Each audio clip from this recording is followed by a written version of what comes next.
projeto sobre inteligência artificial. Estão todos super profundos e aqui fresquinhos para falar do tema. Então, eu vou chamar aqui, já foi meu chefe, né, Dalton, da BDR. Vamos só fazer uma pergunta, acho que a gente parou para o coffee, podemos ir direto, certo? Podemos? Então vamos, que acho que a gente está mais interessado em consumir conteúdo do que consumir pãozinho, né? Então, Dalton, vem aqui, ele apresenta a mesa. Dalton aqui é o nosso maior especialista, respira direito autoral, né? Protege aqui nessa briga que antes era contra a pirataria física, ela cada vez mais digital, né, no papel da BDR. Toda sua mesa. Bom, inicialmente... Alô? Estão me ouvindo? Bom, inicialmente eu gostaria de agradecer a Flávia, a equipe da Saber, ao Sindicato Nacional dos Editores de Livros, a todas as pessoas aqui presentes, da importância que é esse tema para não só os nossos negócios, né, da indústria do livro, mas para a sociedade como um todo, para o ser humano como um todo, né? Então, existem várias questões, além das questões envolvendo o direito de autor, né? Existem questões éticas, questões morais, questões de gênero envolvendo a inteligência artificial. Aqui nesse painel, eu até agradeço a Flávia por ter antecipado, porque realmente existem muitas dúvidas sobre direitos autorais. E aqui nós vamos ter pessoas especialistas. Inclusive, eu já vou convidar o primeiro especialista, é o professor de Direito da Faculdade de Direito da Universidade de São Paulo, é o professor Antônio Carlos Morato. Por favor, venha aqui nos acompanhar na mesa. Muito obrigado. Professor. Obrigado, Antônio. Vou convidar também a Mariana, por favor, aqui da casa. Muito obrigado que o Gael permitiu que você estivesse aqui. Muito obrigado. Convidar também o presidente do Sindicato Nacional dos Editores de Livros, o Dante, para falar sobre o tema. Convidar também o Luciano Monteiro, por favor.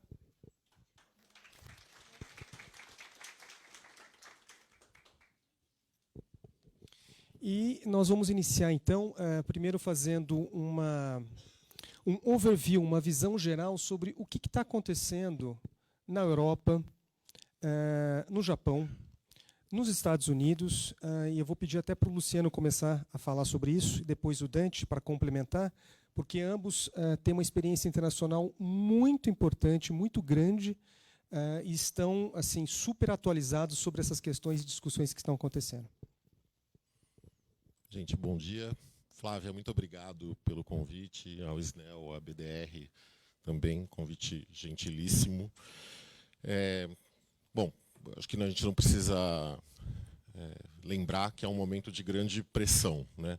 É uma pressão regulatória, é uma pressão por buscar, Dalton, um novo redesenho das nossas formas de trabalhar, e é uma pressão que está vindo por tudo isso que é uma relativa novidade, né? Então, você tem discussões de normas e regulamentações que estão vindo desde 2014, 2015, né, que tem um boom, mas que explode agora na vinda, né, na chegada do ChatGPT.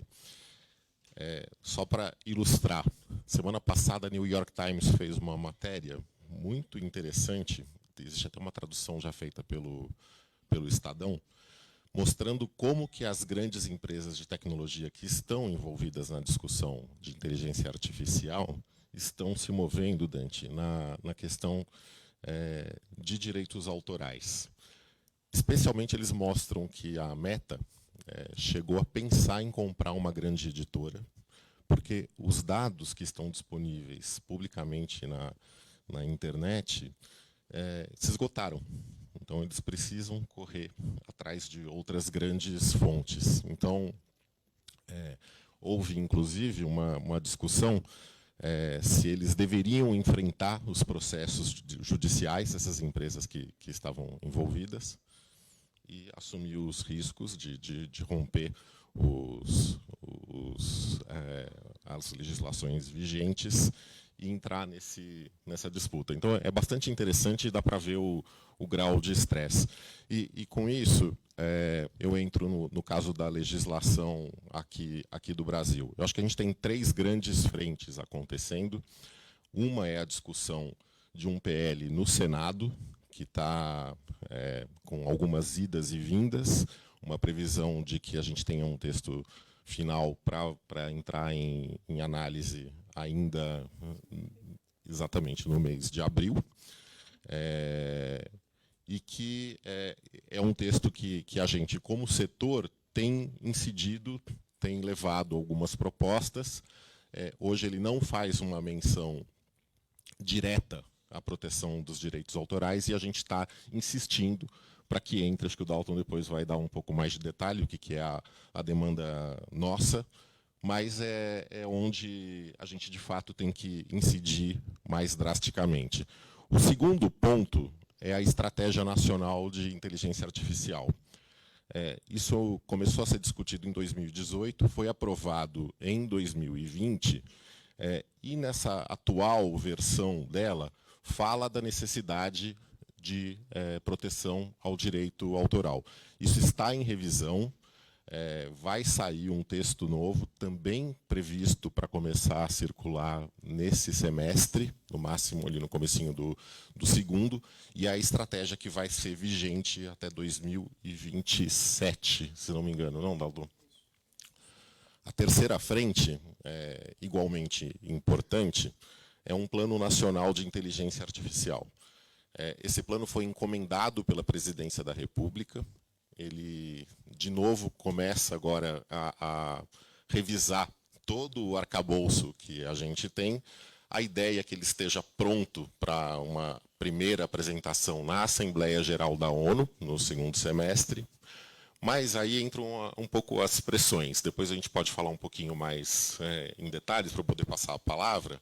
Mas é o texto onde existe pressão acontecendo pelo Ministério de Ciência e Tecnologia, que tá gerindo, pelo Ministério de Gestão, pela Anatel, pela Agência Nacional de Proteção de Dados, e, correndo no paralelo, tudo isso, o TSE, que acabou liberando algumas normativas já para a eleição, prevendo como que inteligência artificial deve ou não ser usada para a eleição. Então, esse é o conjunto de pressões que tem no Brasil. Depois a gente comenta um pouquinho do cenário internacional, mas é o que está na agenda imediata. Isso é coisa que está estourando entre agora e setembro. Tudo isso vai acontecer nos próximos meses. Passei por tudo, né, Dalton? É isso aí. Então, agora eu vou pedir para o Dante complementar com as discussões que estão acontecendo na Europa, porque na Europa, desde 2019, foi criada uma exceção de direitos autorais de extração de textos para fins de treinamento. E na Europa, o legislador europeu, aqui é uma diretiva europeia de 2019, é 790/2019.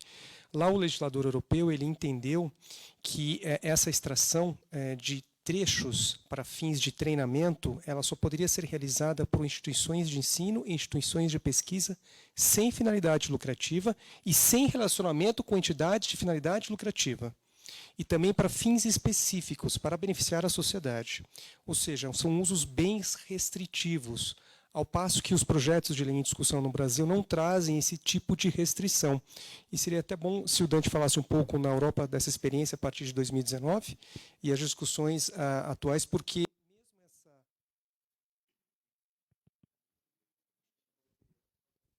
mesmo essa exceção de 2019, com essa restrição à ausência de finalidade lucrativa, já os titulares de direitos lá na Europa entendem da necessidade justamente do licenciamento. Então, aquela iniciativa que em 2019 pareceu ser razoável, atualmente não mais o é. Ou seja, está se discutindo que, mesmo para fins de treinamento, de extração, mesmo para fins de instituições de pesquisa, mesmo para fins de instituições de ensino, tem que haver o licenciamento. Então, seria bom se o Dante pudesse falar sobre isso. Obrigado, Dalton. Estamos ouvindo bem com esse aqui, né? É justamente isso, né, Dalton, que você colocou, e o Luciano pintou o quadro bem completo do contexto do momento. Dando um passinho atrás, né, o importante é nós, do setor enxergarmos os dois aspectos de qualquer sistema de inteligência artificial. Ele tem um aspecto de consumidor de informação e tem um aspecto de gerador de informação. Há preocupações jurídicas de ambos os lados.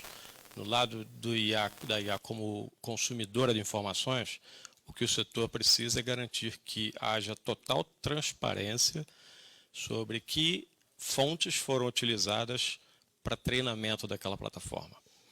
E isso atravessa preocupações éticas, né, contra a questão de alucinações, informações falsas, e atravessa questões legais do direito autoral, que Scortese lembrou muito bem. No lado da IA como consumidora de informação.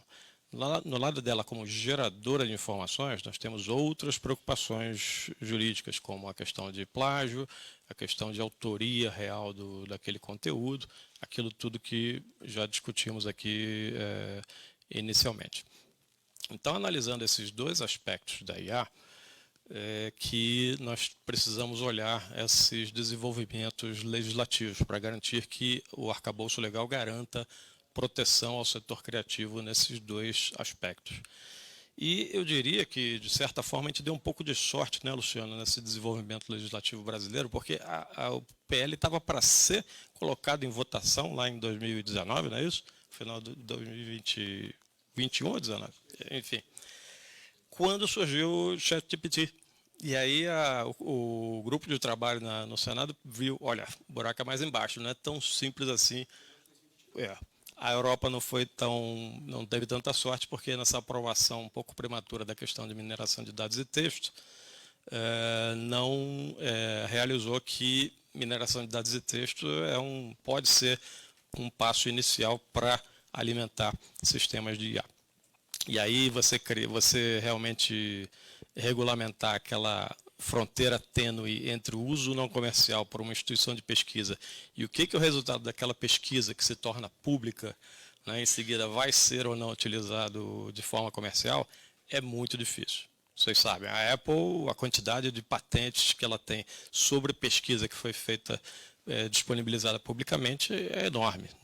A maioria das coisas não foram desenvolvidas internamente, foram patenteadas com base em pesquisa tornada pública, acessível gratuitamente.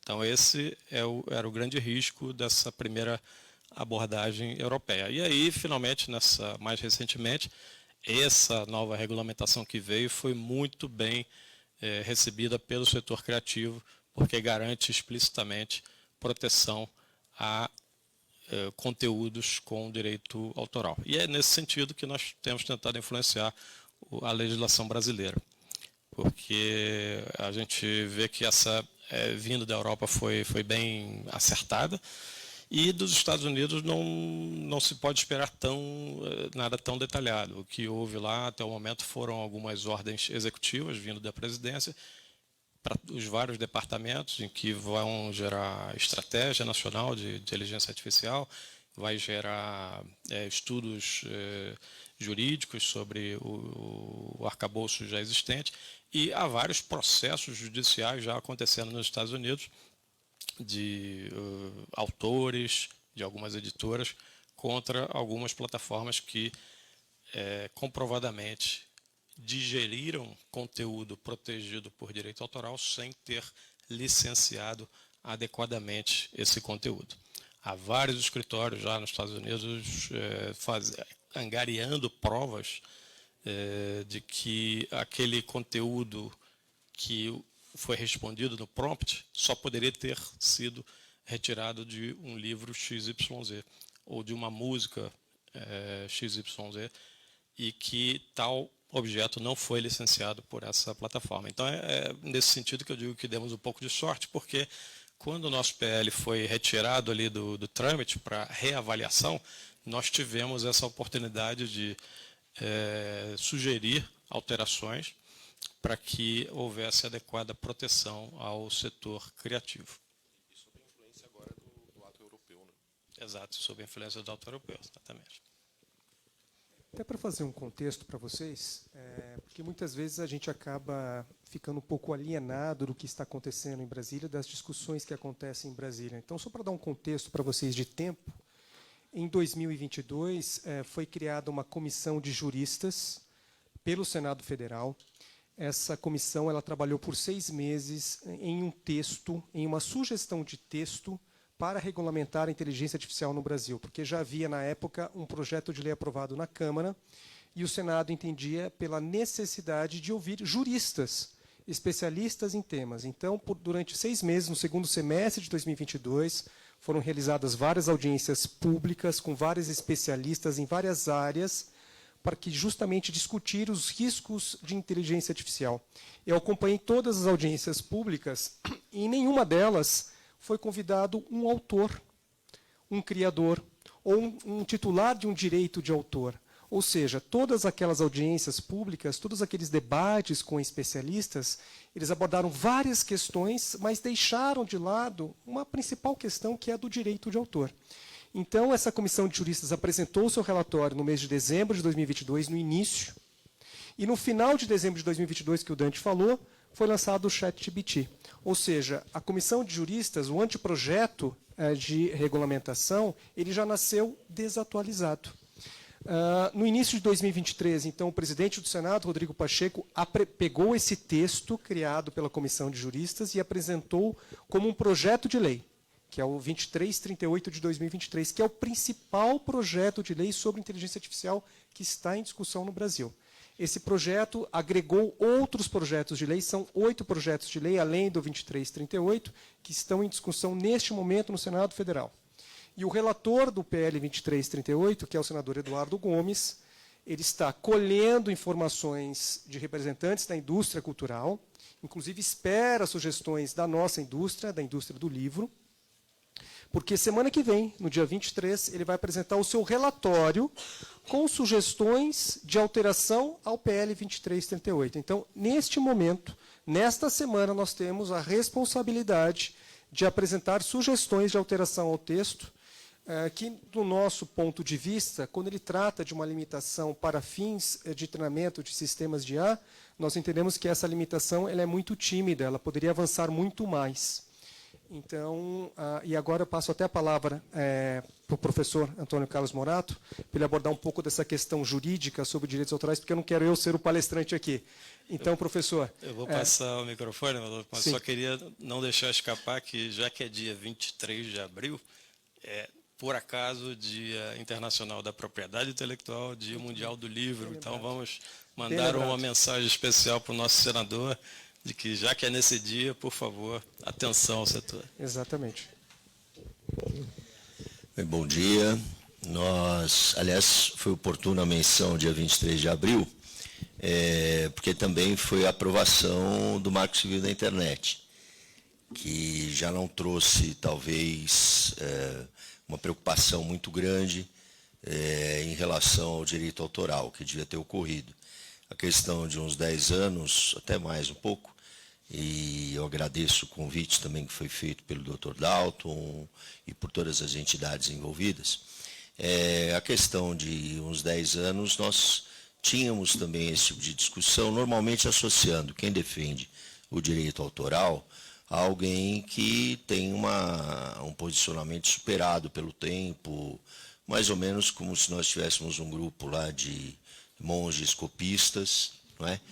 Do passado, querendo impedir um avanço de uma tecnologia irreversível, que é o que acontece às vezes com colegas de outras áreas, a quem eu muito respeito, mas, por exemplo, eu dei uma palestra no ano passado na Poli, há muitos anos também, nós temos um curso de pós-graduação por meio do PES, mas no ano passado foi interessante porque foi para alunos da graduação, com o professor Edson Gomes, professor de Engenharia da Computação.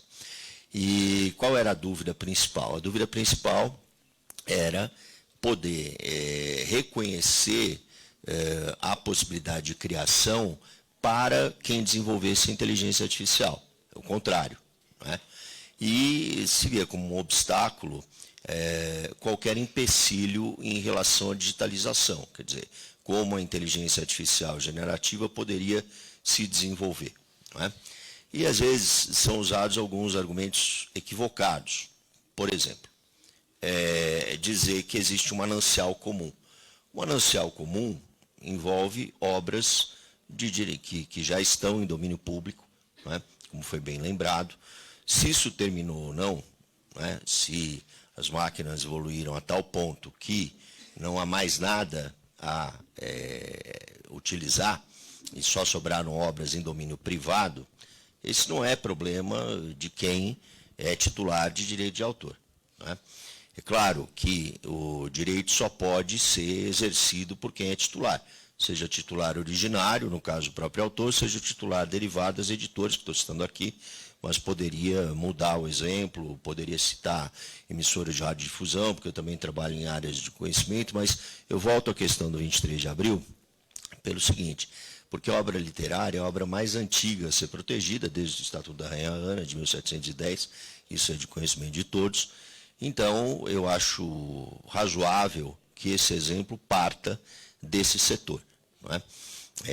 E acho muito importante, considero muito importante, que não existe em nenhum momento, não é, uma redução da relevância dos tratados internacionais que o Brasil faz parte, começando pela Convenção de Berna, de 1886, do fato de que nós temos os direitos autorais como cláusulas pétreas, no artigo 5º, incisos 27 e 28.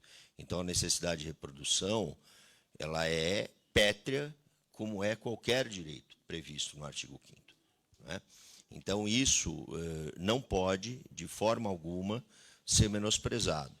E também há exigência de autorização na própria lei de direitos autorais, no artigo 29, inciso 1º, sem esquecer dos direitos morais, que para nós são extremamente importantes. E aí temos 3 situações distintas, à guisa de exemplo, o Japão, os Estados Unidos e a Europa. Da Europa nós temos como referência, inclusive, para o nosso projeto de lei, a questão dos riscos, e em nenhum momento se negligencia, eu inclusive fiz uma redução em relação ao que eu pretendia abordar, mas eu posso encaminhar, são 37 slides, por isso que nós precisamos sempre improvisar, não é? E, então, o que eu queria destacar é que tanto no 2338, não é, nós temos aí uma preocupação constante em relação aos direitos intelectuais, à propriedade intelectual, como também ao regulamento de inteligência artificial do Parlamento Europeu, em que se coloca exatamente os direitos de propriedade intelectual e o respeito que deve existir. E no nosso texto legal, inclusive, na justificativa, aparece o respeito aos tratados internacionais. Nem poderia ser, não é? Porque, embora a força vinculativa não seja a mesma da Convenção de Berna, nós temos, no artigo 27 da Convenção de Direitos Humanos, de 1948, a previsão de proteção aos direitos autorais. Então, não há como negligenciar a relevância dos direitos autorais, não é? Eu sei que há um deslumbramento pela tecnologia, foi muito bem lembrada a questão da imagem, não é? Nós temos uma obra que no direito autoral, a lei brasileira não trata disso, mas a lei portuguesa trata, da chamada obra compósita, ou seja, eu posso incluir outras modalidades de obra como a obra fotográfica. Então, a questão da capa, da imagem que vai ser utilizada, eu tenho a obra originária e tenho a obra derivada. Se aquela obra originária inspirou e está em domínio privado, é necessária a autorização. Então, por isso que, aliás, sempre deve existir isso, não é? Seja quando nós imaginemos titularidade de direito conexo, também é algo importante que foi discutido na Europa em relação aos órgãos de imprensa, seja em hipóteses em que a editora pode ser considerada como titular originária, como autora, embora isso seja algo polêmico, que é a questão da obra coletiva, eu tenho uma opinião a esse respeito, mas, de qualquer sorte, há sempre a necessidade de autorização, né? Isso ou deveria ser indiscutível. Só um complemento, professor Antônio, muito obrigado. Eu estou recebendo algumas perguntas aqui do chat. Perguntaram sobre o projeto de lei, o número dele. É o 2338/2023. Então, vocês podem pesquisar via Google. Vocês colocam projeto de lei 2338, PL, /2023, inteligência artificial, que vocês vão ter acesso ao texto. E aí recebi também aqui uma pergunta envolvendo o PNLD. E nós temos aqui o presidente da Abre Livros, que vai poder até nos auxiliar nessa resposta. É o Vinícius perguntando, Vinícius Fernandes. Os contratos editoriais prevêem a limitação do uso dos materiais fornecidos ao PNLD para o governo? para que não seja usado para alimentar uma IA governamental? Essa foi a pergunta que fizeram no PND. Não sei se o Ângelo gostaria de responder.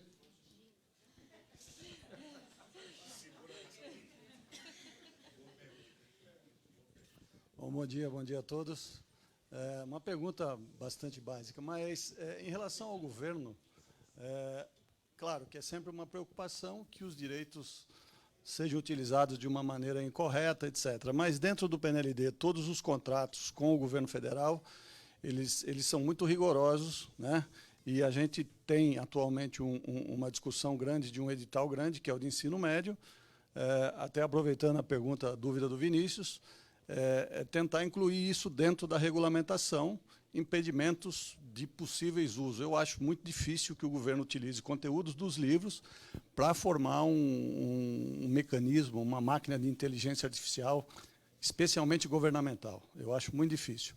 Mas, como disse o Dalton, eu acho que o momento das regulamentações talvez seja até mais importante do que o que vem por aí, né? Então, eu acho que como nós estamos discutindo regulamentação, tudo que a gente puder regulamentar e proteger é muito bem-vindo, e a pergunta do Vinícius é oportuna.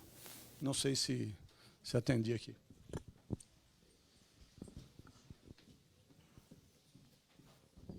O tema dos direitos autorais é realmente apaixonante, mas agora vamos também ouvir um pouco como que é usado isso na prática, dentro aqui da Casa do Saber, com a Mariana. A Mariana vai falar um pouquinho dessa experiência dela aqui, como que o jurídico vê, como está analisando a análise dos manuscritos, dos originais. Então, com a palavra, Mariana, por favor. Obrigada, Dalton, demais colegas aqui. É um prazer estar aqui com vocês. Vou ficar em pé, porque se eu sentar, eu fico sem fôlego. Bom, acho que é uma tarefa bastante inglória e difícil, acho que dos departamentos jurídicos das editoras, acompanhar toda a atualização das ferramentas, a gana do editorial, né, de utilizar essas ferramentas que vêm surgindo versus o cenário legislativo que a gente tem hoje, né? Que acho que vocês já viram aqui um pouco, é bem desafiador. Hoje, via de regra, né, se a gente quiser passar, né, conteúdos das editoras aí para essas plataformas, a gente deveria ter um processo de licenciamento com as editoras sendo remuneradas, né? E a gente sabe que, enfim, isso ainda não está acontecendo. Então, acho que o papel dos jurídicos internos, né, é tentar mitigar aí riscos e fazer um uso minimamente possível das ferramentas mais seguras que existem hoje no mercado, né? Falando um pouco da experiência que a gente tem aqui, e estou falando aqui em nome do jurídico da Cogna, da Saber e também da Somos Educação, a gente tem trabalhado muito numa ideia de treinar os times internos para fazer um melhor uso das ferramentas de inteligência artificial.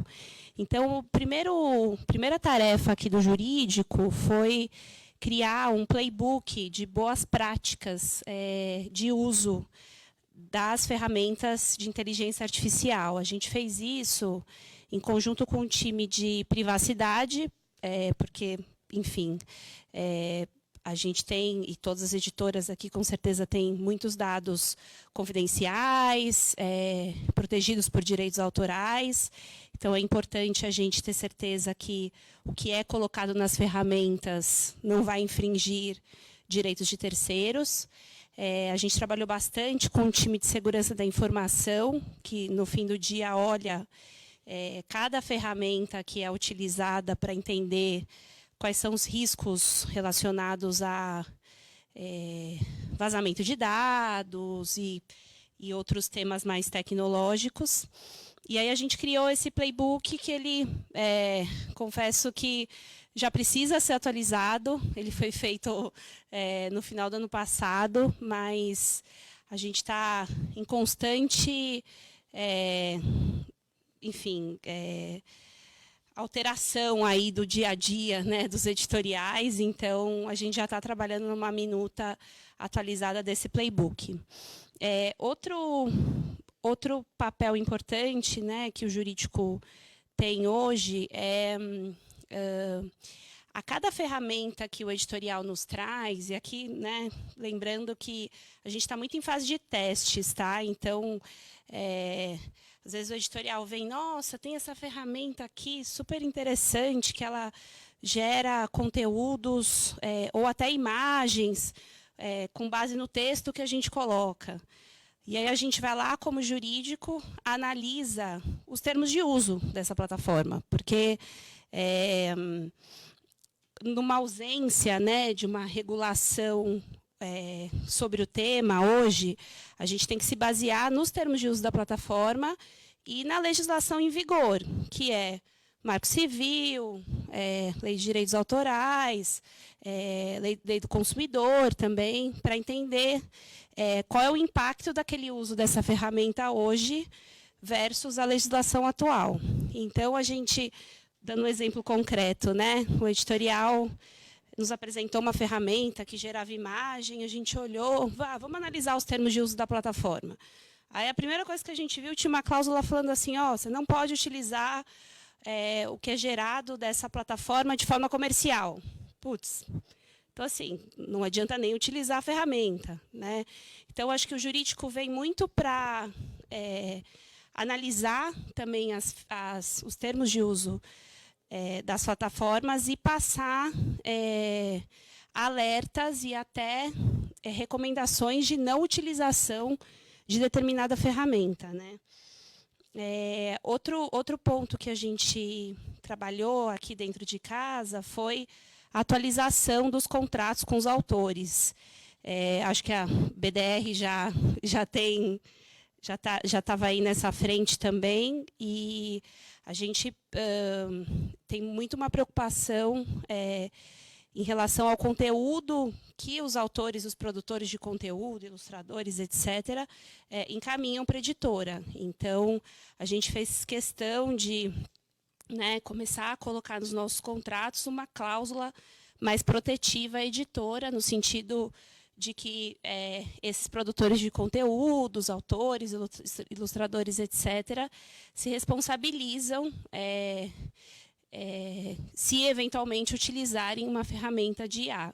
A gente não está lá na ponta para ver se o autor está ou não utilizando uma ferramenta de IA, mas, contratualmente falando, a gente consegue, de alguma forma, eventualmente ter um direito de regresso em relação ao autor, se a gente coloca uma cláusula mais protetiva à editora. Acho que é importante também falar, assim, vendo como jurídico, eu acho que os editoriais estão bem curiosos, e isso é muito bacana, assim, né, em procurar ferramentas para facilitar o dia a dia. Mas o que a gente tem visto é que ainda, e eu acho que isso é positivo, considerando também o cenário incerto legislativo, né, os usos que estão sendo feitos são usos para conteúdos mais complementares, ou não para um cerne, para um livro, algo que vai ser publicado no PNLD, porque, de fato, a gente tem que tomar todos os cuidados na hora de trabalhar com essa ferramenta, com essas ferramentas, porque você tem muito risco de plágio, a gente não, né, enfim, você não pode colocar um conteúdo autoral dentro de uma ferramenta, porque a gente não sabe como aquela ferramenta, apesar dos termos de uso da plataforma falar que, não, aqui eu não vou utilizar esse conteúdo para treinar meus algoritmos, né? A gente já viu isso em algumas ferramentas, mas a gente não tem como ter certeza disso, né? Então, a gente tem tomado os cuidados, e eu sinto que os editoriais internos aqui das empresas do grupo têm tomado cuidado com isso, né, de não colocar conteúdo autoral dentro dessas ferramentas, e eventual conteúdo que é gerado por elas, também eu vejo um processo de revisão dos nossos editoriais, né, para tentar tirar, por exemplo, vieses que saem dessas ferramentas, numa imagem, por exemplo, né?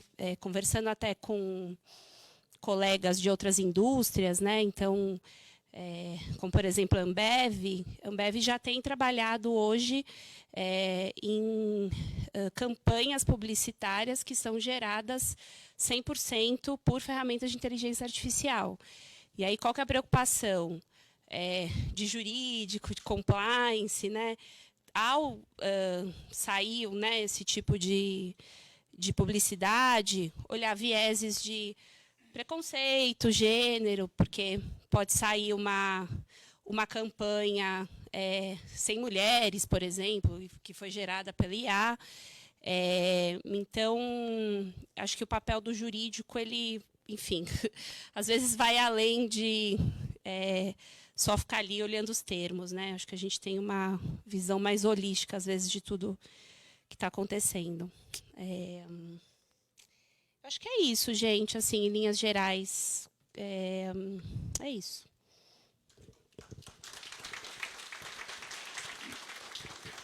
Obrigado, Mariana. E eu também vou fazer agora um breve histórico sobre a OpenAI, que nós estamos falando tanto da OpenAI, né?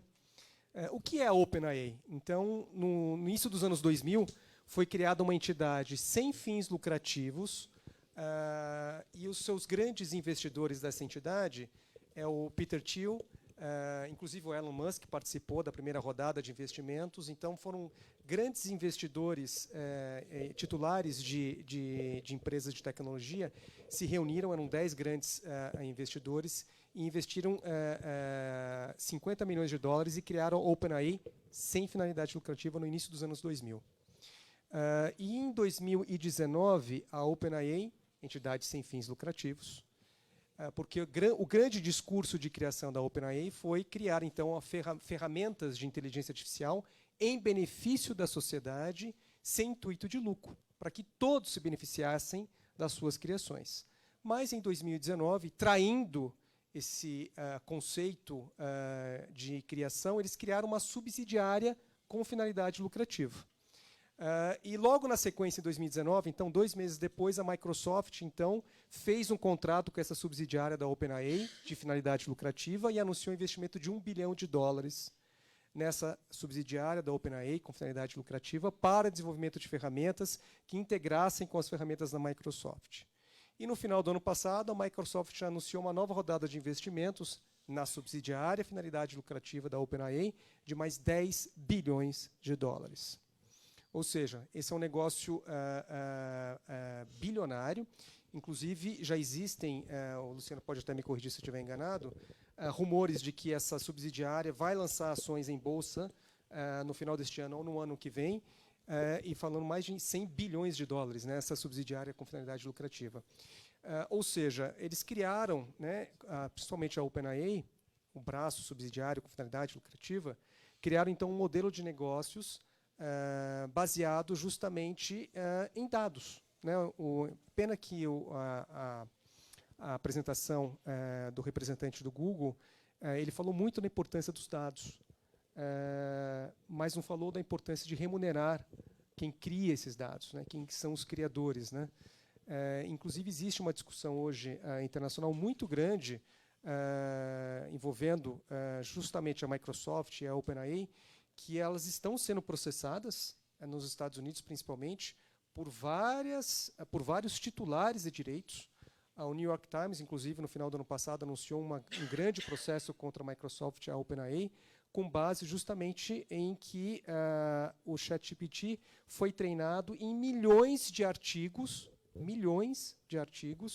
do New York Times, e vai servir como fonte de informação, ou seja, a ferramenta do OpenAI vai ser utilizada, foi treinada nos artigos, em todos os artigos criados no New York Times, todos, sem exceção, sem nenhum tipo de remuneração, e vai servir como fonte de pesquisa que vai competir com o próprio jornal, sem nenhum tipo de autorização. Então, o jornal está processando a OpenAI e a Microsoft pedindo uma indenização pelos seus dados.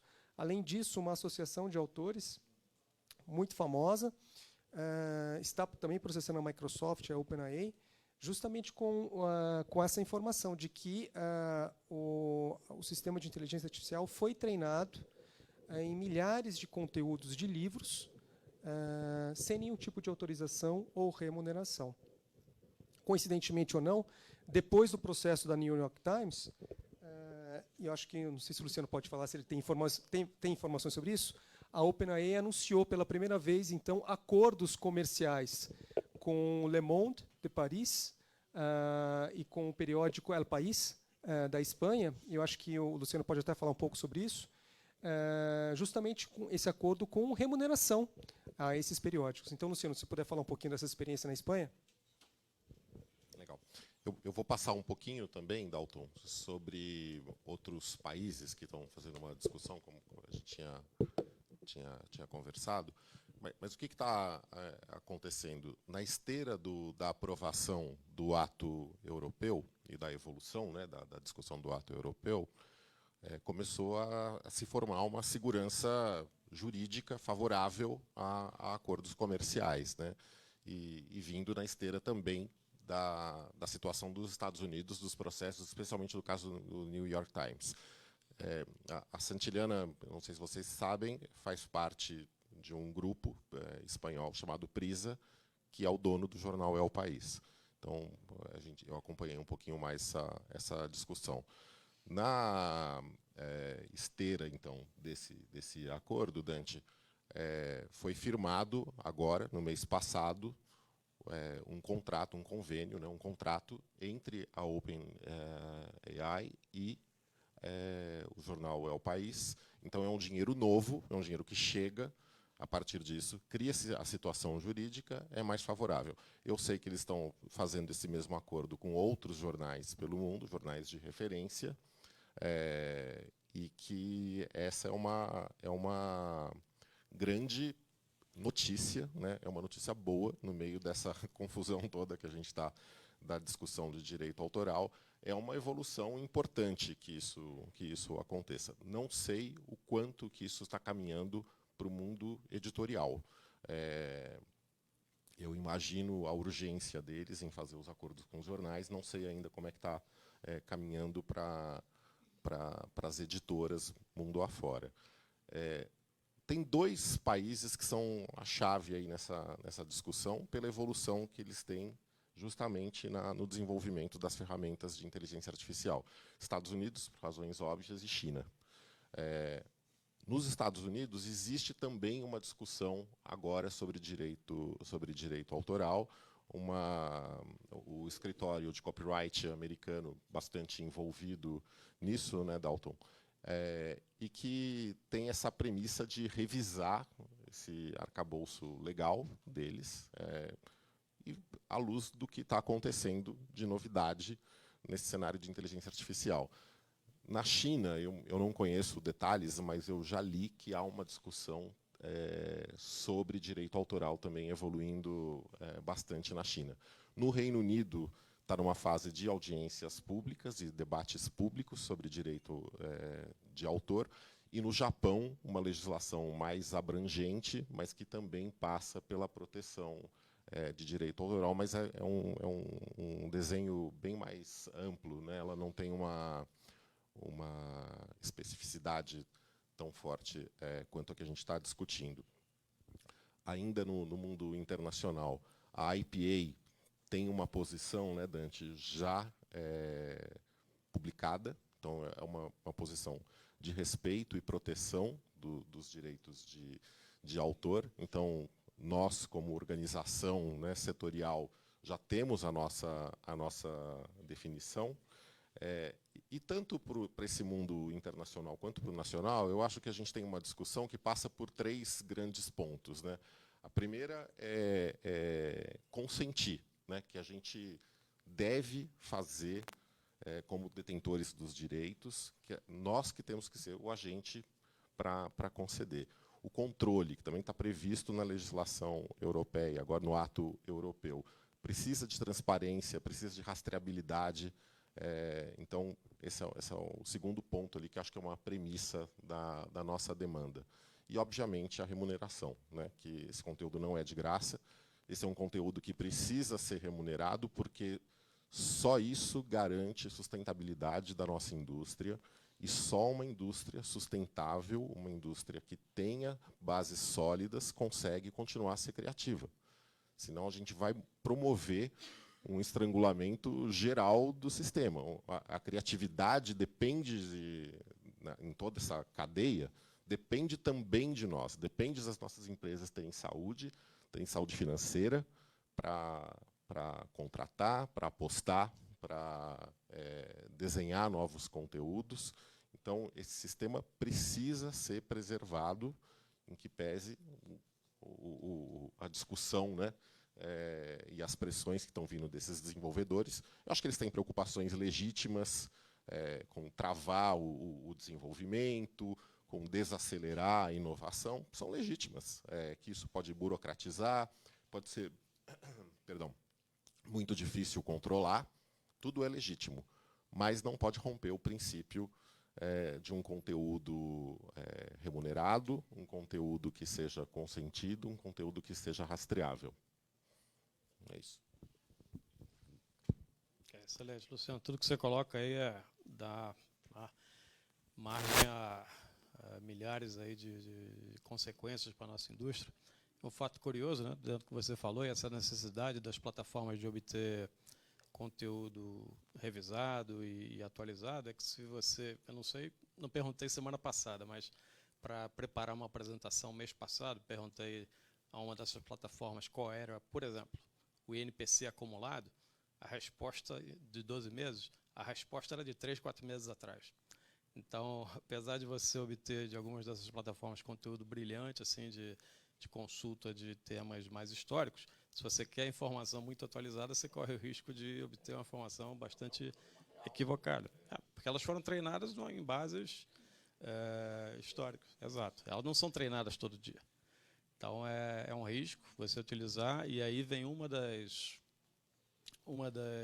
dos pilares de proteção do nosso setor, pelo menos no setor educativo, técnico-científico, é de que a revisão técnica, a revisão por pares, ainda continua sendo um pilar fundamental do papel das editoras no conteúdo a ser consumido por alunos, por pesquisadores mundo afora. É coisa que você não pode ainda legalmente garantir numa plataforma automatizada. Mas isso que o Luciano colocou também na questão da remuneração de periódicos, é interessante que nós vínhamos discutindo há bem pouco tempo a remuneração a fontes de editoras e jornais por parte das grandes plataformas. Tem até o PL 2370, né, que o texto foi bastante transformado e se tornou um texto bastante favorável ao setor, que é justamente sobre a remuneração devida aos criadores de conteúdo por essas plataformas. Eu acho que tem grande chance dessas duas discussões convergirem e, quem sabe, o 2338 consiga amparar esses dois lados. Desculpa, é uma boa notícia, mas sei lá, também traz um pequeno risco aí no meio. Se você faz acordo com um jornal por país, um grande jornal por país, ou uma grande editora, ou duas grandes editoras, ou dois grandes jornais, você também carrega viés. Porque elas têm posicionamento, elas têm uma política, elas têm... Então, não é uma equação muito simples, né? E existe esse risco. Por isso a vantagem de ter a legislação parando isso, não acordos individuais, né? Acho que é o caminho ideal. Obrigado, Dante. Eu vou agora abrir para questões que nós recebemos aqui no chat do evento. Então, o Luiz Fernando, ele faz uma pergunta. A lei das startups trouxe o Instituto do Sandbox regulatório, onde uma entidade reguladora permitiria ao ente regulado atuar com soluções inovadoras por determinado período de tempo antes que tenhamos normas que regulem. Aí depois, no final, ele pergunta: vocês entendem que o sandbox seria um caminho viável na oferta de soluções educacionais que utilizam a IA de maneira cada vez mais crescente? Eu não sei se a Mariana gostaria de responder, porque parece que é da equipe dela, o Luiz Fernando. Eu acho que, até onde eu sei, né, desse sandbox regulatório, ele é algo mais aplicado para para as startups, mas eventualmente poderia ser estendido para algumas outras empresas de maior porte, né?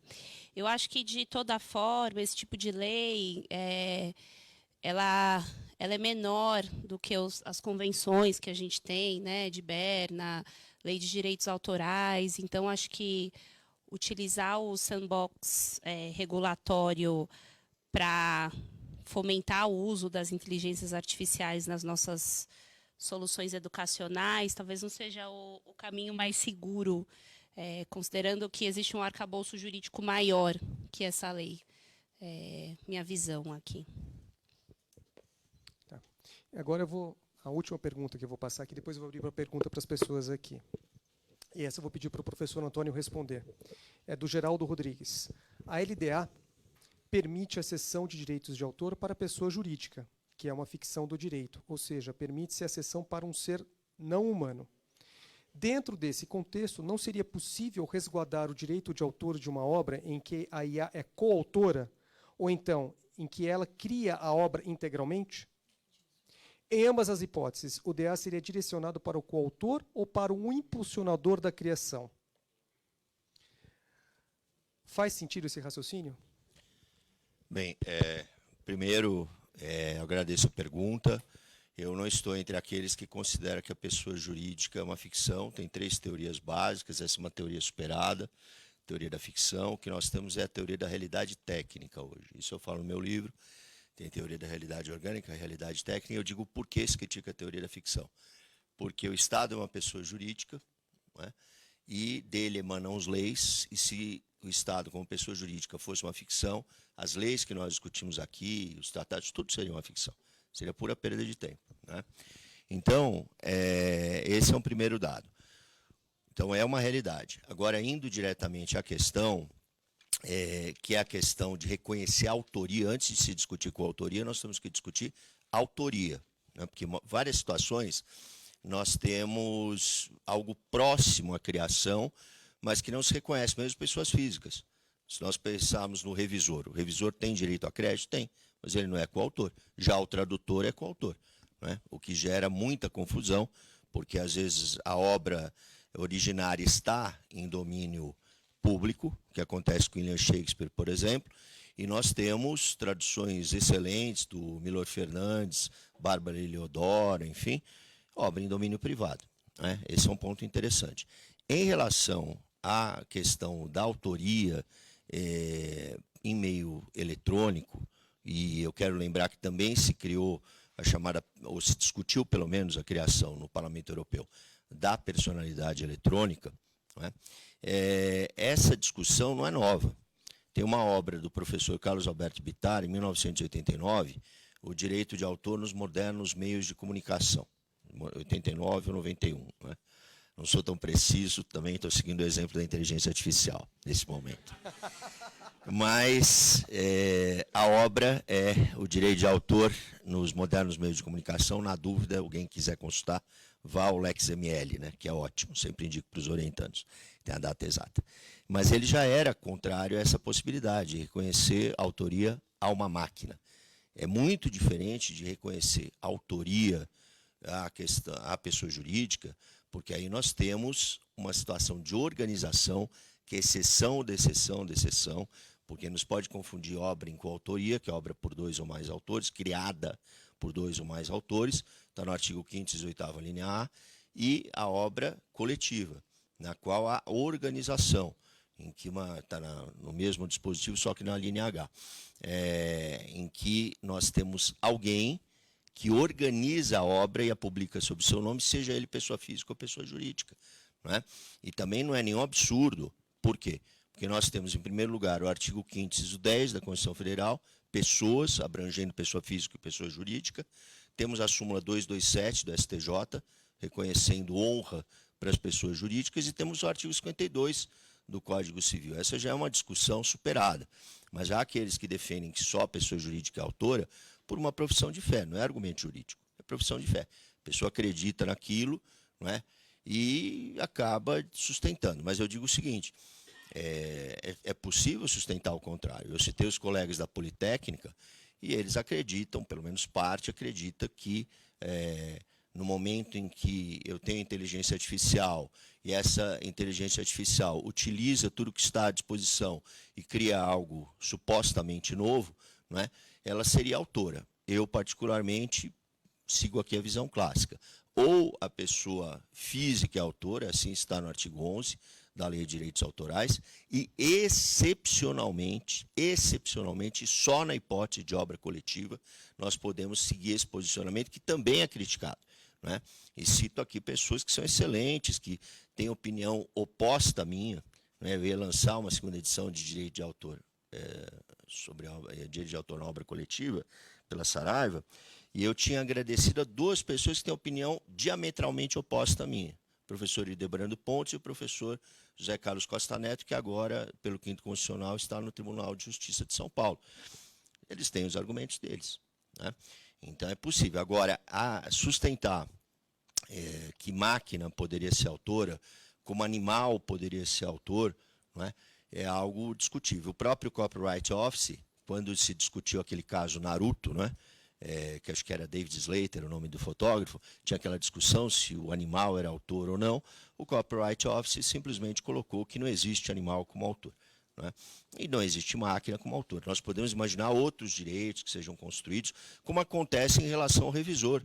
O revisor, ele tem direitos, mas ele não é autor, né? Inclusive, foi até bom você falar nisso, professor, que até para os que estão presentes, pela lei brasileira, obra intelectual decorre de uma criação do intelecto humano. Então, a criação, não obra, a criação gerada por IA, ela não goza de proteção pela lei brasileira. Isso é importante. Existe uma discussão atual nos Estados Unidos em que uma pessoa responsável pelos inputs, pelos prompts em sistemas de IA, ela criou, então, uma obra, não intelectual, uma obra, e pediu, então, proteção ao Copyright Office dos Estados Unidos como criação dele em coautoria com o sistema de IA. E o Copyright Office negou o registro como obra intelectual protegida, então, e ele está processando, essa pessoa, né, esse usuário do sistema de IA está processando o Copyright Office numa corte federal, pedindo direitos de autor que sejam reconhecidos a ele, mas não há ainda discussão judicial. Mas, pela lei brasileira, criação gerada por IA não goza de proteção. Então, agora eu vou abrir para a plateia, se alguém quiser fazer alguma pergunta. Alguém tem pergunta? Ou... Só contar um caos. Tem um livro de 2019, chama Vida 3.0, que ele faz exatamente a análise desse cenário, que a IA criou um videogame, vê que interessante, para ela se alimentar financeiramente, para ela poder comprar mais hardware para ela mesma. Eu só ver que esse negócio já está... Isso é de um físico que está bem envolvido, chama Max Tegart, se não me engano. Ele está bem envolvido no desenvolvimento de IA, inclusive da OpenAI, mas eles já extrapolam esse cenário pensando que isso é uma possibilidade real. Oi, bom dia, meu nome é Mariana. Na verdade, eu tenho, acho que é mais uma reflexão que junta a outra mesa com essa, né? Estava aqui ouvindo todas as falas e pensando um pouco sobre isso.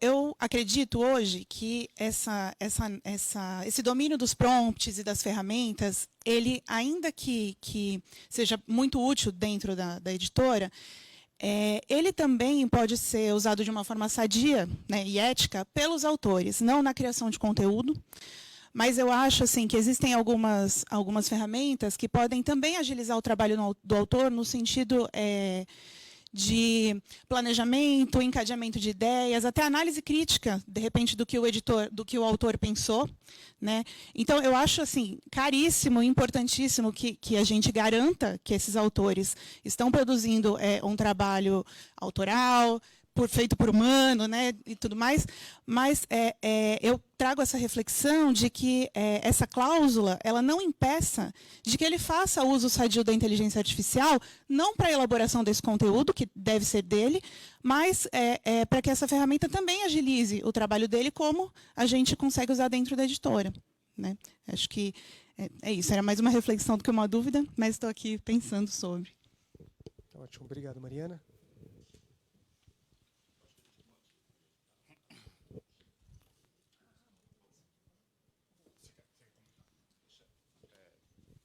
Eu e o Dante, a gente está aqui comentando que a tua colocação passa perto de um exemplo real que a gente teve no ano passado, que foi o caso do Prêmio Jabuti.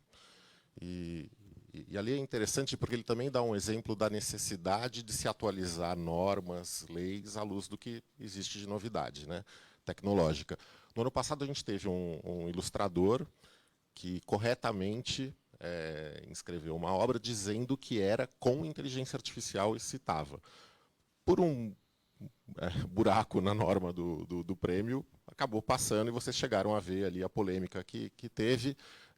Se reuniu depois uma comissão, viu que fez uma interpretação que não era aceitável, mas esse é um ponto interessante, porque o ilustrador, a gente já sabe de muito ilustrador usando a inteligência artificial como ponto de partida, como um cenário de inspiração, como uma largada, que eu acho que passa um pouquinho pelo teu comentário, né? Eu estou querendo juntar os dois porque eu acho que demonstra a necessidade da gente ter uma flexibilidade de adaptação das nossas regras, das nossas normas, as normativas internas das companhias, normativas como do caso, né, Léo, de um prêmio ou da Bienal, o que quer que seja, e obviamente, no cenário maior, o que a gente está discutindo aqui, a necessidade de se adaptar à legislação, de se respeitar a legislação, mas criar mecanismos para que esses mundos convivam, né, com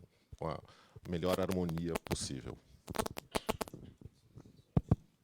100%, concordo, e estou com você, né? A regulamentação feita, pelo menos na minha editora, foi nesse sentido, não é de proibir o uso de ferramentas de IA, mas simplesmente declarar o uso, e desde que o uso não seja para descoberta central da novidade científica que o autor quer comunicar, que a autoria da conclusão principal seja do trabalho de pesquisa humana, né? Mas ele usar a ferramenta de IA para apoio, seja na compilação de dados, na tradução, no que for, concordo 100% com você. Eu vou, ainda sobre esse assunto, até furei a fila aqui, que estava com o CIMEI, te agradeço, CIMEI, mas de Mariana para Mariana. Mariana disse que tem criado aqui dispositivos dentro dos contratos, você usou dispositivos regulatórios, eu acho que foi essa expressão que você usou, até anotei aqui no meu celular, mas não está me ocorrendo agora. Mas que dispositivos são esses? São esses que o Dante citou agora? Quais são os limites do autor para o uso da inteligência artificial? O que a gente tentou regular nos nossos contratos, e aqui vou até situar a PNLD, porque PNLD aqui acho que é um outro bicho jurídico, inclusive os próximos editais estão, enfim, talvez tenha até alguma eventual proibição de uso, né, já tem, né, na minuta do edital, de uso de ferramentas de inteligência artificial, né? Estou falando aqui de conteúdos fora do PNLD. Acho que a ideia aqui, e a BDR fez uma cláusula nesse sentido, é colocar uma disposição no contrato para que o autor, eventual produtor de conteúdo, ilustrador, se responsabilize caso ele utilize alguma ferramenta de inteligência artificial. A gente não consegue estar na ponta e ver se o autor ou o ilustrador está, de fato, utilizando uma ferramenta. Então, o que a gente colocou nos contratos foi uma cláusula basicamente nesse sentido, que eu acho que é o que a gente consegue fazer agora, considerando que não existe hoje uma regulamentação própria sobre o tema, né? A gente tem que se basear nas leis atuais, Convenção de Berna, a Lei de Direitos Autorais, não tem como fugir disso. Então, foi mais uma cláusula para que ele fique atento que, caso ele utilize, ele vai estar sujeito às questões da Lei de Direitos Autorais. Então, ele tem que entregar um conteúdo original, inédito, enfim, dentre outros requisitos lá da lei. Oi, bom dia. A minha pergunta, ela vai numa linha de entender o quão tênue essa distância entre a criação intelectual por um ser humano e aí talvez entendendo como um auxílio de uma máquina, no sentido de incluindo prompts para obter resultados e construindo ali um conteúdo a partir daquilo. O quão tênue essa linha vai ficar? Vou tentar fazer uma analogia. Imagina um músico ou um compositor compondo uma nova música, mas ao invés de usar um violão ou um piano, ele está usando um software que também representa notas musicais e determinados ritmos e tudo mais. Então, ao invés de pegar um instrumento físico e tocar, ele simplesmente vai dizer, me dá uma nota X, uma nota Y nesse determinado ritmo, e vai falar, pô, isso ficou bom, isso casa com a minha letra, fiz uma música. É claro que ele não vai dizer, isso aqui é uma coautoria minha e do meu violão, ou minha e do meu piano. Mas, se a gente olhar de uma maneira... Tem um pouco de boa vontade, é claro, mas se a gente olhar de uma maneira aberta e ampla, talvez a criação de um conteúdo utilizando uma inteligência artificial passa um pouco por um exercício como esse, do tipo, eu vou te perguntando coisas, mas está partindo do meu intelecto, e estou usando essa ferramenta, na verdade, para me ajudar a construir um conteúdo final cujo eu sou o autor, mas usando a ferramenta como um ponto de auxílio e algum conhecimento adquirido ou acumulado. Não estou nem falando se esse conhecimento vai adquirir de maneira legal ou ilegal, aí é um outro assunto, mas na construção do conteúdo em si, como é que fica essa linha? Porque ela parece se estreitando cada vez mais, e como é que a gente passa a ser regulador e não, de repente, me fugiu o termo, mas tentando impedir que um conteúdo novo seja criado. Exatamente. É um instrumento, em outras palavras, é um instrumento. Assim como existe um instrumento musical, no nossa área, nós poderíamos mencionar também a máquina de escrever. Não é? É claro que a tecnologia muda, eu lembrei disso por quê? Porque lembro agora do Vinícius de Moraes. Não é? O Vinícius de Moraes, na Casa Divina, que ele morou, tem até a música tá, de Itapuã, ele fez a letra, e... o que acontecia, o que acontece na casa? Tem a máquina de escrever. E, inclusive, tem uma folha, que supostamente é a folha também, um dos originais. E o próprio conceito de original hoje, que tem na venda de manuscrito, porque quando nós pensamos no direito de sequência, que existe, por exemplo, em obras de artes plásticas, hoje se usa mais o termo obras visuais, se existe uma valorização da obra, não é? Existe a remuneração também para o autor. E isso existia em relação aos manuscritos. Poderia ser à mão, como poderia ser em máquina de escrever. Hoje eu tenho o quê? O arquivo. Não é? Mas a ideia em si de que é um instrumento, ela é muito tentadora. Não é? Agora, o difícil é estabelecer o que é a criação de um e o que é a criação de outro. Por exemplo, quando houve a greve dos roteiristas no ano passado, uma das demandas era ser informado, não é relação de consumo. Aí nós temos uma relação de prestação de serviço, ou se existe subordinação ou relação de trabalho. Normalmente, prestação de serviço nesse caso. E há necessidade de informação, de que aquele texto ou que vai ser trabalhado, se eu sou roteirista, sou coautor de um roteiro, eu preciso saber previamente. Esse não é um problema novo, vamos dizer assim, que existe agora. Eu tive um caso desse tipo, como advogado, no escritório que eu trabalhava, em que chegou o texto para a revisora, a editora mandou, por uma questão de sigilo, não disseram quem era o autor, né? Aí o comentário dela foi dizer o seguinte, olha, esse texto está cheio de erros de português. Né? Criticou, por sorte, ela tinha todos os e-mails, fizemos ata notarial, porque a editora se equivocou e publicou o nome dessa revisora como autora. E aí era plágio, porque o sujeito resolveu publicar, ficou chato até para ele, porque eu coloquei os erros de português, né? Mas é o que aconteceu com uma pessoa física. Uma pessoa física, e o texto já tinha sido publicado. Ela corrigiu o texto publicado. Então, pode acontecer também da inteligência artificial criar um determinado texto, não ser informado é sempre bom. Isso daí no direito do consumidor é básico. Eu, como consumidor, isso está no artigo 6º, inciso 3º do Código de Defesa do Consumidor, eu tenho o direito de ser informado que aquele texto é um texto desenvolvido por inteligência artificial. E vai ter quem sustente que, para um texto técnico, é irrelevante. É o que acontece, por exemplo, na tradução. Tradução de texto técnico, eu participei de um evento pré-flip de tradutores, eles estavam discutindo isso, e era sobre Shakespeare, tinha o apoio do British Council.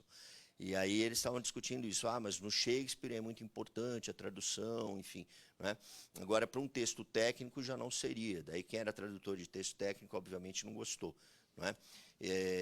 E então, você pode ter essa tradução de um texto técnico, que talvez a máquina se saia melhor, mas não é certo isso, porque mesmo em relação ao texto jurídico, tem várias traduções, e tem vários erros de tradução. Eu lembro de Teoria Pura do Direito, do Hans Kelsen, discutiam, não vou, de repente tem um editor aqui, né, mas, que a edição brasileira tinha problemas e a edição portuguesa não tinha. Então, você ia defender lá no mestrado, no doutorado, e falar assim, olha, você citou uma edição que tem erros. Isso acontece também quando tem revisão.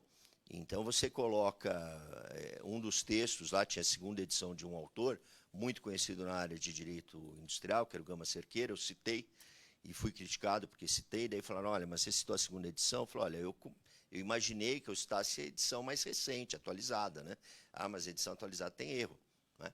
Então, esse erro pode existir com o ser humano. Então, você tem esse risco, não é? Risco, não estou usando no contexto da lei, mas o risco que é assumido quando se altera um determinado texto sem perceber que, às vezes, aquilo não precisava de autorização. Tem um grande manual, esse eu não vou citar o nome, o que aconteceu na parte de direito autoral, livro Direito das Coisas. Escreveram que a cópia podia ser feita à mão, e estava assim na edição do autor. Quem atualizou, copiou aquilo, só que o que aconteceu? Ele tinha copiado o Código Civil de 16, e aí depois teve a 5988 de 73 e a 9110.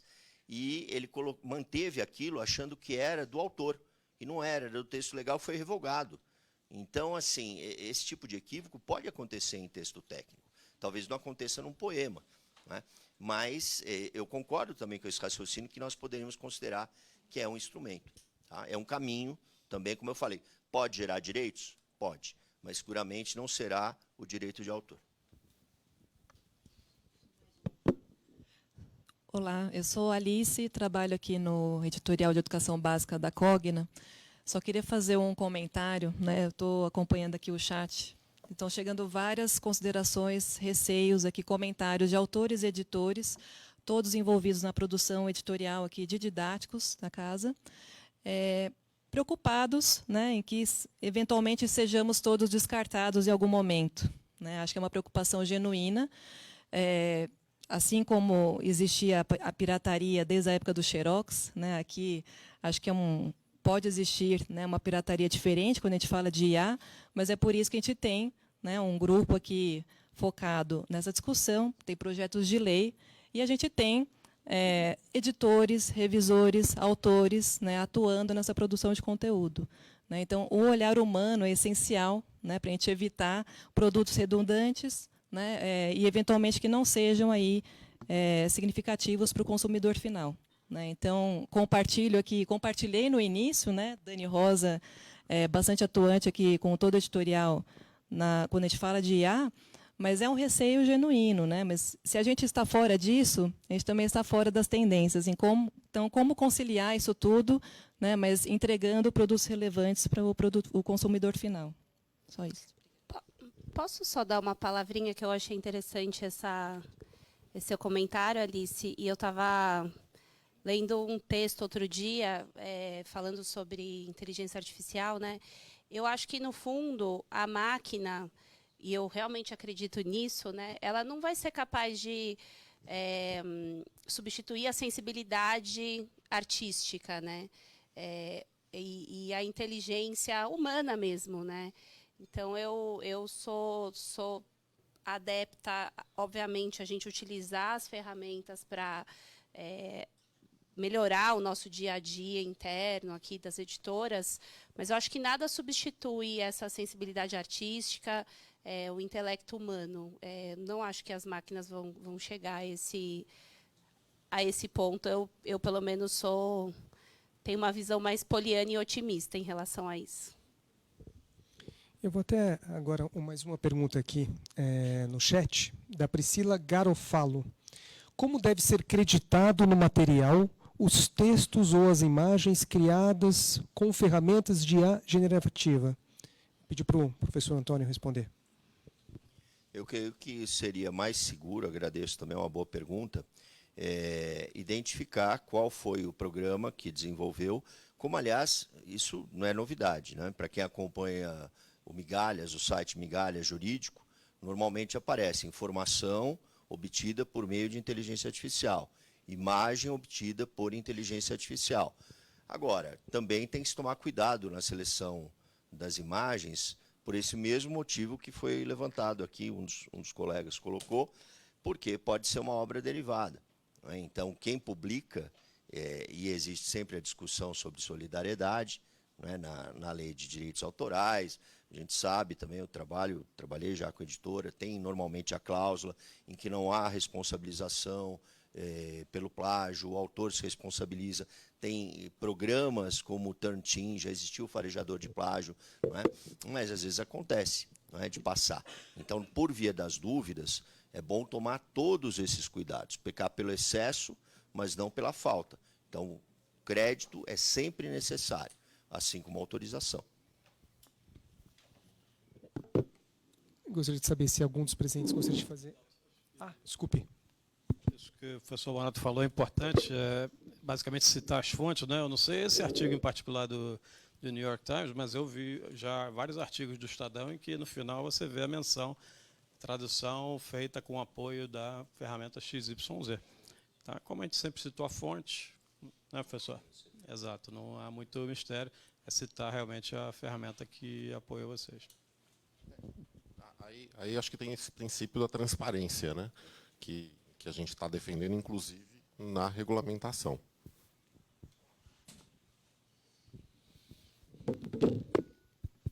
Alguma pergunta?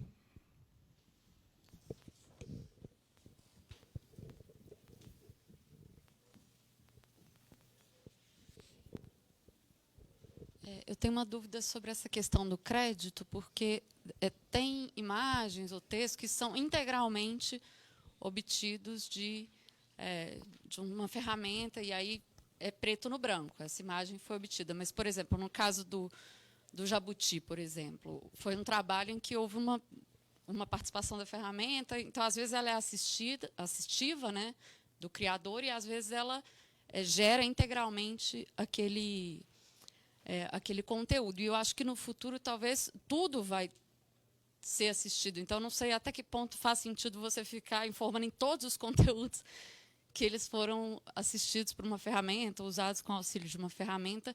Então, eu queria um pouco um comentário assim, sobre esses casos em que há uma nuance no uso da ferramenta, mas ela não cria integralmente, e também sobre essa questão dos autores, né, essa questão da cláusula do conteúdo entregue pelos autores para a editora. Se existe uma limitação do uso que o autor pode fazer da ferramenta, né? Ele pode usar até certo ponto, ou se não tem como regular isso, né? Ou se permite tudo ou não se permite nada, e se o autor tem a obrigação de informar a editora que ele utilizou ou não. Não sei, acho que perguntei muita coisa. Esse cuidado, começando, porque são vários pontos, né? Quando eu falei na resposta anterior que era melhor pecar pelo excesso do que pela falta, é um pouco isso, porque eu vejo muito isso em faculdade e comissão de sindicância, porque eu participo não só de sindicância na Faculdade de Direito, mas em todas as unidades que me chamam. Então, isso, questão de plágio, ela é sempre complicada, porque ou se considera que tudo é plágio, ou que nada é plágio. Às vezes, só um probleminha de citação, que eu sempre uso como critério, uma autora italiana, Olivia Zaralgardi, a professora Silmara Quinelato também escreveu sobre esse assunto, dizendo o seguinte, que a obra deve permanecer se houver a retirada daquela citação específica, né? No caso que foi mencionado aqui, primeiro, né, respondendo a sua pergunta sobre a imagem, o melhor seria identificar da forma mais precisa possível, e ainda aquela imagem tem que refletir exatamente o que estava no original, né? Existe até problemas que nós poderíamos ir além, de monocromia, por exemplo, altera aquela imagem. Isso existiu muito na discussão em relação ao Roberto Carlos em Detalhes, do Paulo César Araújo.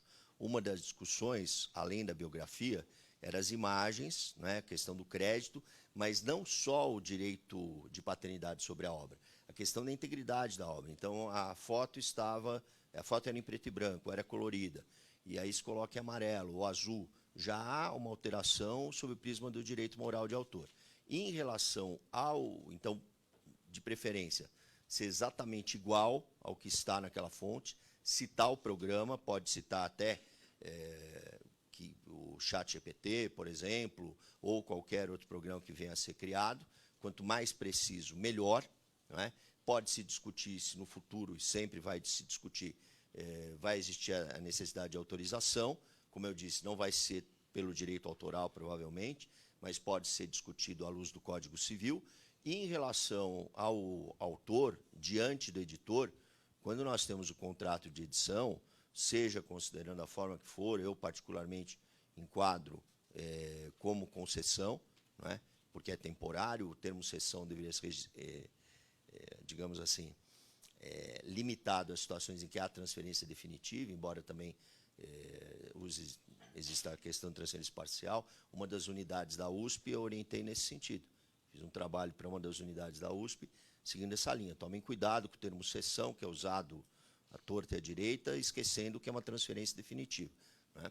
Então, tomem cuidado, usem licenciamento, usem concessão, que são temporários na sua essência. Né? E existe, subsidiariamente, o uso do Código Civil. Tem o artigo 422, que trata da boa-fé. Então, essa boa-fé é bilateral, não se pode exigir boa-fé só do editor. O autor também tem que agir de boa-fé. Né? E tem vários casos, eu passaria aqui a manhã toda, até parte da tarde, contando situações que eu tive contato ou que eu atuei como advogado em situações de plágio, que a pessoa disse que publicou por pressão alheia, né? Plagiou e se sentiu mal, era só para obter o título de especialista ou de mestre.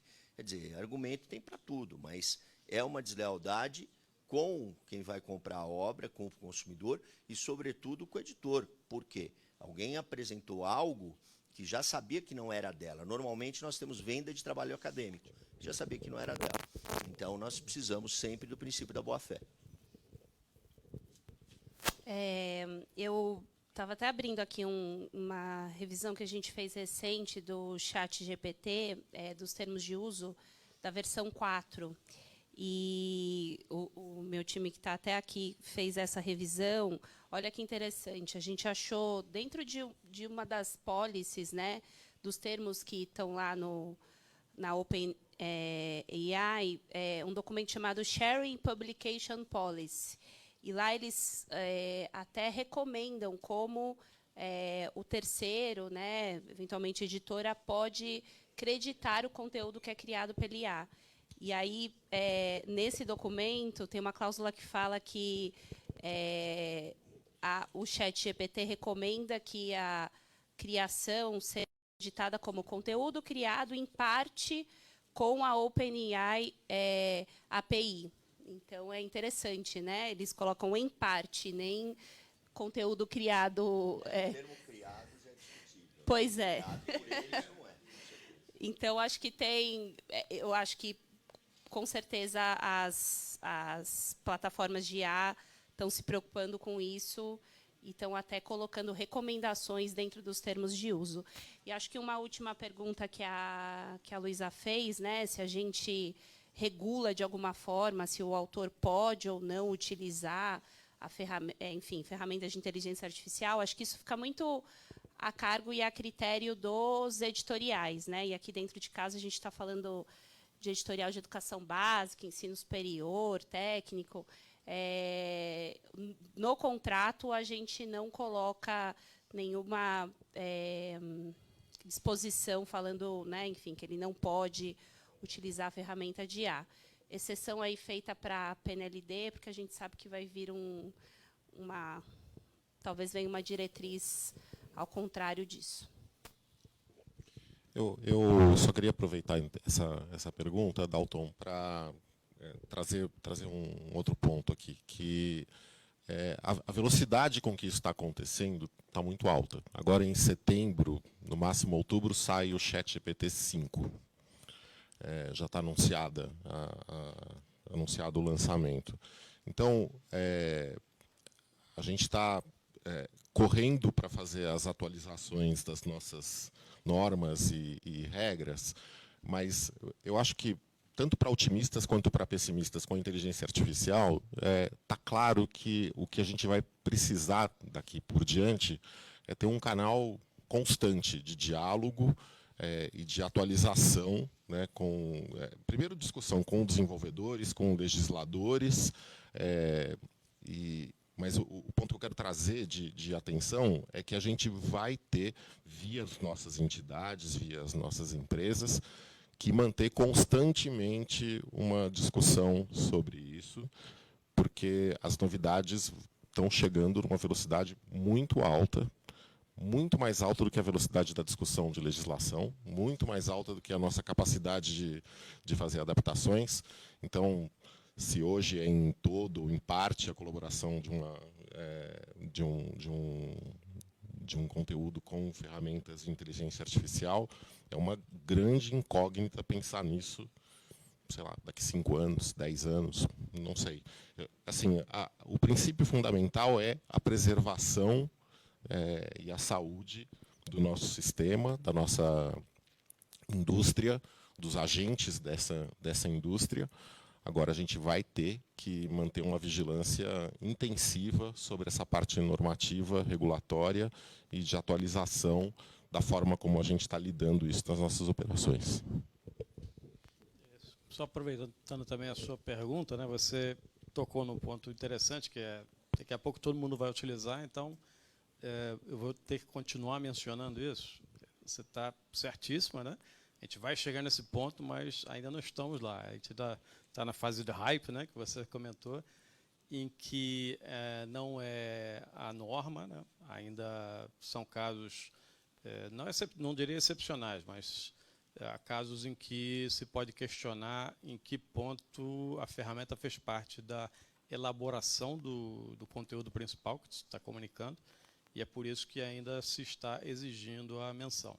Mas quando chegar no momento em que seja tão comum quanto usar um Excel para fazer a planilha, eu não vou dizer toda a planilha que eu publicar que eu fiz no Excel. Eu não faço isso, né? Mas ainda não chegamos lá. Vamos chegar. Bem, senhores, vou encerrar esse painel agora. Agradecer a todos os palestrantes, o professor, Luciano, Dante, nosso presidente. Mariana, muito obrigado. Gostaria de agradecer também toda a equipe do SNEL que está aqui, a diretora Roberta, a Liz, também a Marilis pela organização, a Marilis Manoli, a Adriane Kipperman, e também a Flávia, quem eu chamo para encerrar o nosso summit, e também a sua equipe. Muito obrigado. Flávia, agora você está com a palavra.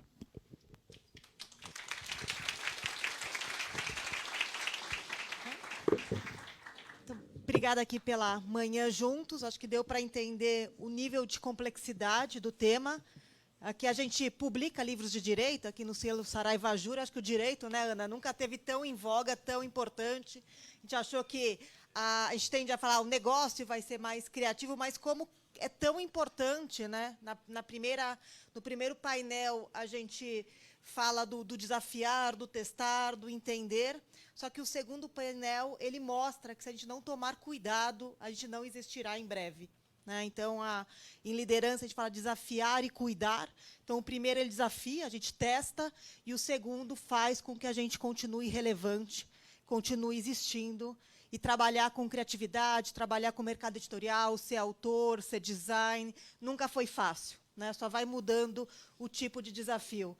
Começamos no passado ali com as cópias xerográficas, né, repográficas, e agora temos um outro desafio para a gente entender como que a gente cuida, como a gente continua relevante, sem fechar as portas, né? Fazendo aqui os testes e estando presente nas associações, trocando experiência entre a gente e não caindo no desafio banal de vender o almoço para pagar o jantar, que é, vou aqui abrir, vou sair fazendo, e aí eu me perco no caminho, né? Não tenho mais direitos autorais, não tenho mais direitos de edição.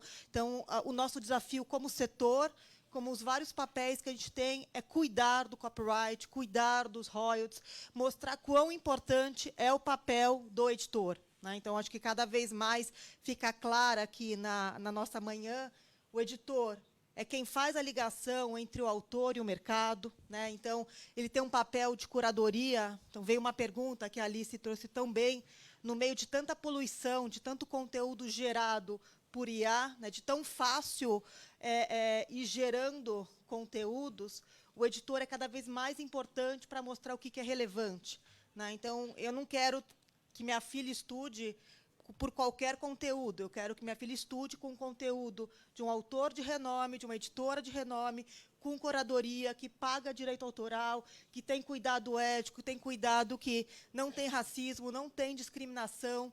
Então, acho que é essa a função do editor, de curadoria, de cuidado, de respeito de direito autoral. Tem outro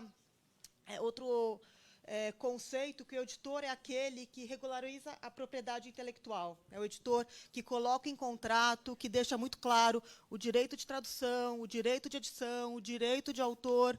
Então, a gente mostrou, né, assim, quão complexo é o desafio com o IA, mas quão importantes somos, né, como papel editorial aqui no nosso mercado. Então, agradeço aqui. A gente vai passar depois avaliações para vocês falarem o que vocês gostaram, o que vocês sentiram falta. E o nosso plano é que a gente continue esses debates, né? Acho que, de novo, a beleza de estarmos juntas. As perguntas foram muito ricas, muito desafiadoras.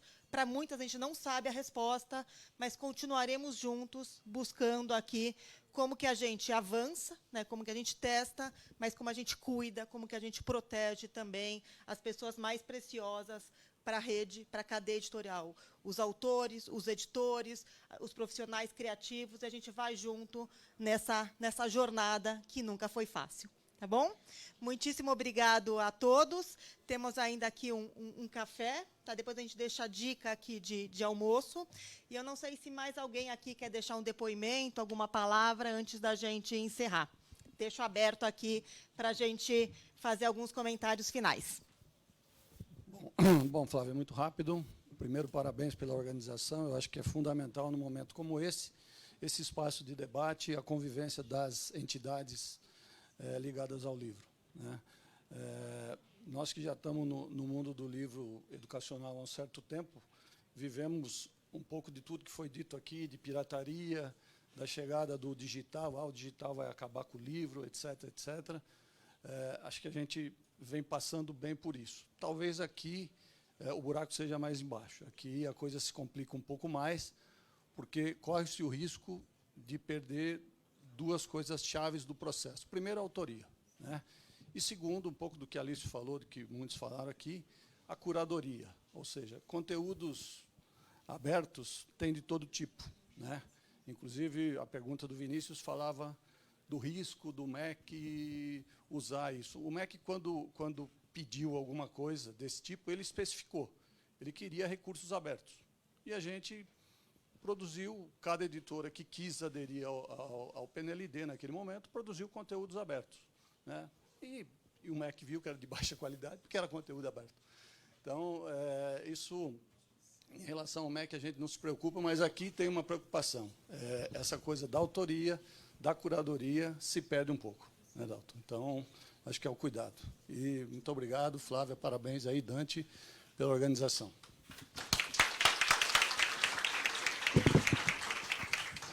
Aqui uma das mamães do dia. A gente vai postar uma pesquisa de satisfação muito importante, que vocês mandem sugestões para o nosso próximo evento, né, presidente? Segundo semestre? Na Bienal. Então, tá bom, ótimo. Então, mandem sugestões, né? A gente vai postar na tela aqui uma pesquisa de satisfação. Alguém quer falar? Aqui é voz de todo mundo, hein? Alguma última consideração? Então, damos por encerrado aqui o evento. Muito obrigada, gente. Valeu.